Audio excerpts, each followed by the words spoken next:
Hello दोस्तों, नमस्कार। स्वागत है आप सभी के एजुकेशन मंत्रा में। दोस्तों, सुबह की वीडियो में जैसा कि जो भी अपडेट्स होती हैं उनको यहाँ पे डिस्कस कर लिया जाता है। कोरोना की तीसरी लहर आनी तय है। एक दिन में फिर आए 4 लाख से अधिक कोरोना के केसेस। सतर्कता, आरक्षण मामले में सुप्रीम कोर्ट का एक बड़ा फैसला।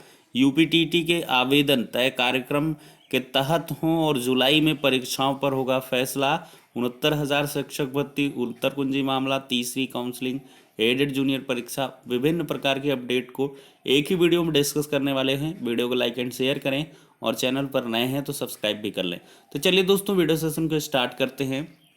और सबसे पहले कोरोना की लहर के संबंध में चीज़ों को देखते हैं। देख सकते हैं दोस्तों, कोरोना कर्फ्यू 10 मई तक रहेगा।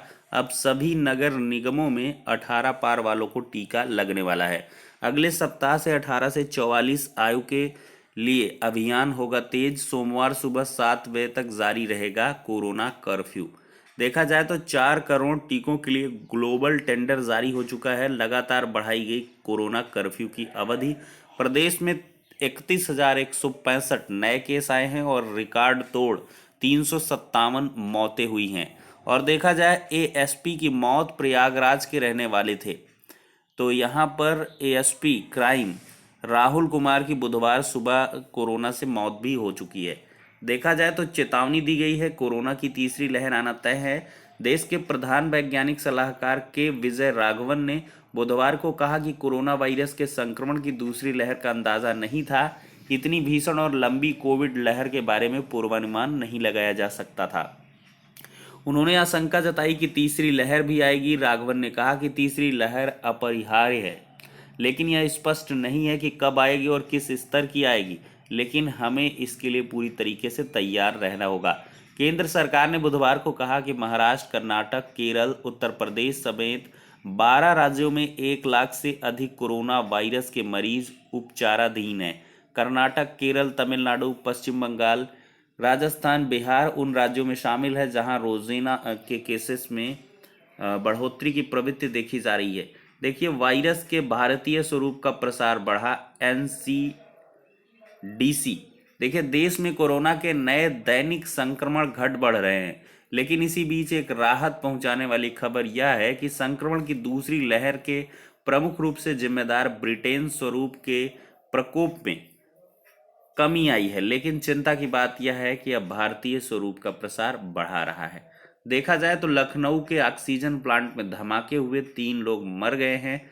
चिन्हट में देवा रोड पर बने केटी ऑक्सीजन गैस प्लांट में बुधवार दोपहर 3 बजे रिफिलिंग के दौरान सिलेंडर में विस्फोट हो गया। विस्फोट इतना जबरदस्त था कि 3 लोगों की मौके पर ही मौत हो गई, जबकि आधा दर्जन से अधिक मजदूर झुलस गए। मृतक में 2 मजदूर बताए जा रहे हैं। और देखा जाए तो देश में कोविड के केस फिर 4 लाख के पार पहुंच चुके हैं।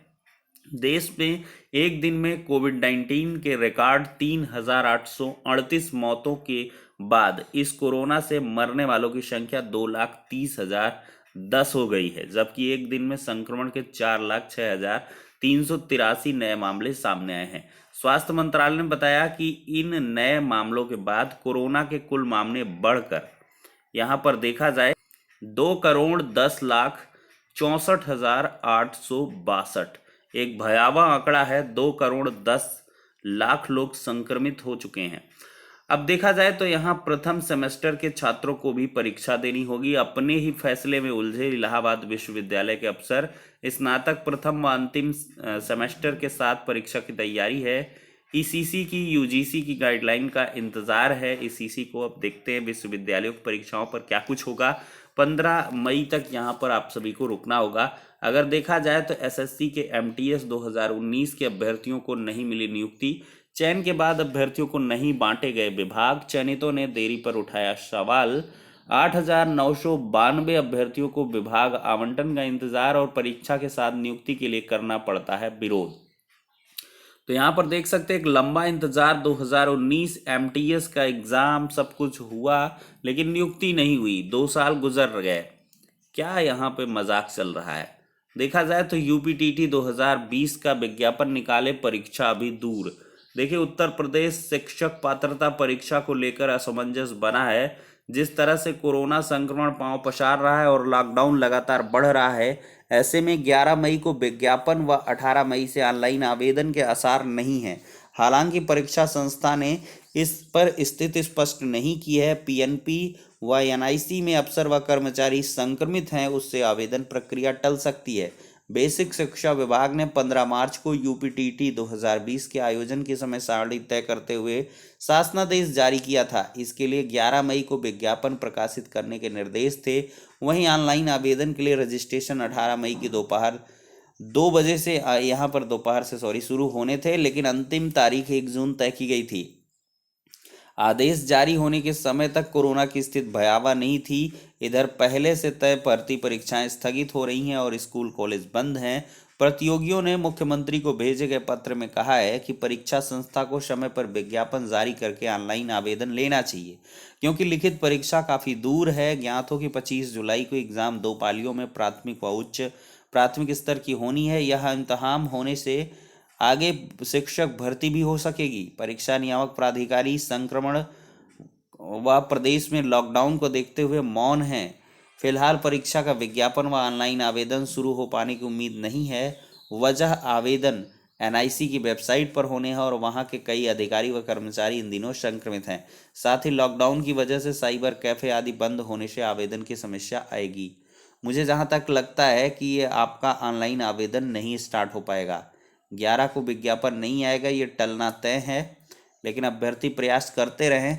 अभ्यर्थियों की भी चिंता जायज़ है। यूपीटीटी नहीं होगा, आवेदन ही नहीं होंगे, फिर आवेदन में तामझाम, फिर इसके बाद एग्ज़ाम में थोड़ा सा समय, तो फिर इतनी ही लेट होगी आपकी जो परीक्षा। देखिए, अभ्यर्थियों की सहूलियत दी गई है, 12 मई तक स्पष्ट कर सकेंगे शाखा। और अधर में फंसे विषय, चलिए हटाइए इसको। कोरोना कर्फ्यू में स्थगित हो टीजीटी पीजीटी प्रवक्ता के आवेदन।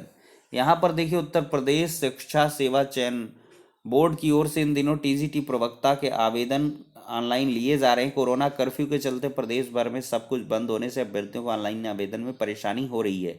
कर्फ्यू में बंदी के चलते प्रदेश भर में साइबर कैफे और ऑनलाइन आवेदन करने वाले इंस्टीट्यूट बंद हैं। ऐसे में अभ्यर्थी फॉर्म नहीं भर पा रहे हैं।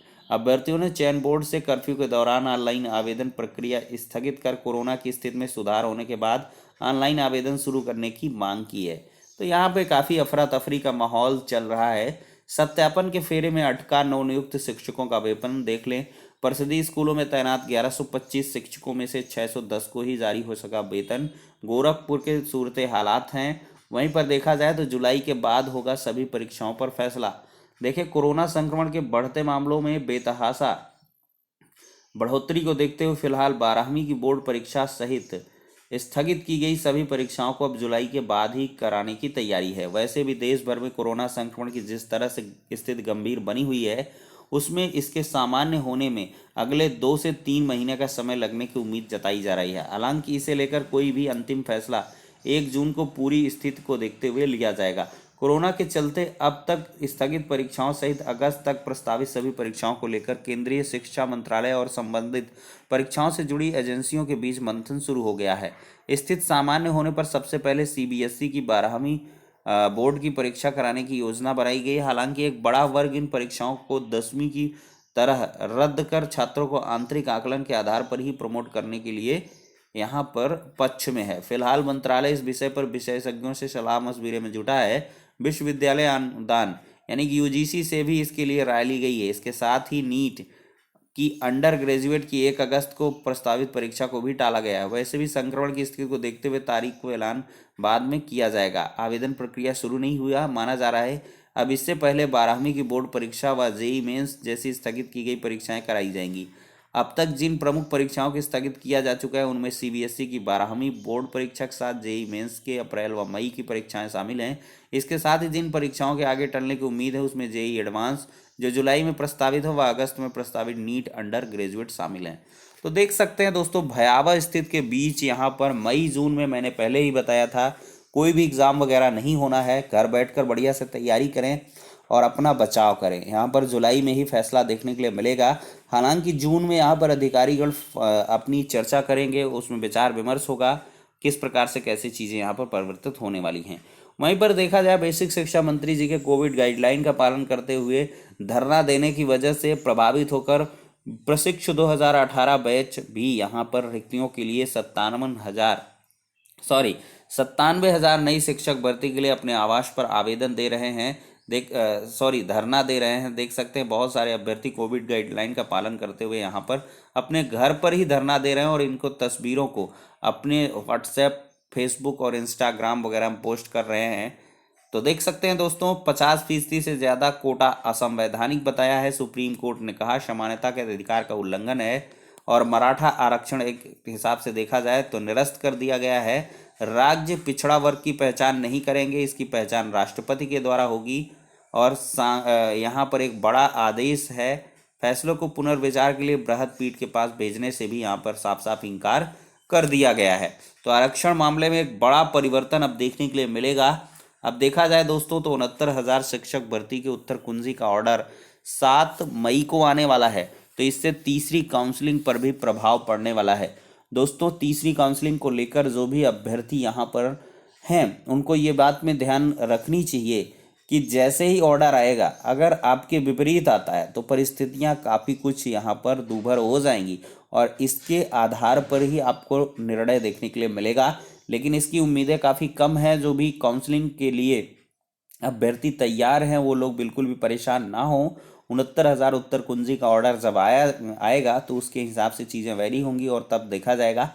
अभी बेवजह परेशान ना हो। फिलहाल आपकी जो भी उम्मीदें होनी चाहिए वो 7 तारीख को 2 उम्मीदें हैं। पहली है कि उत्तर कुंजी का ऑर्डर और दूसरी उम्मीद है यहाँ पर मीटिंग होनी है। मीटिंग के बाद ही यहाँ पे फैसला लिया जाएगा और मीटिंग में यहाँ तक तय हो जाएगा कि कितने पद हैं। सभी बीएसए वहाँ पर प्रेजेंट रहेंगे और तब स्थितियाँ यहाँ पर स्पष्ट हो पाएंगी।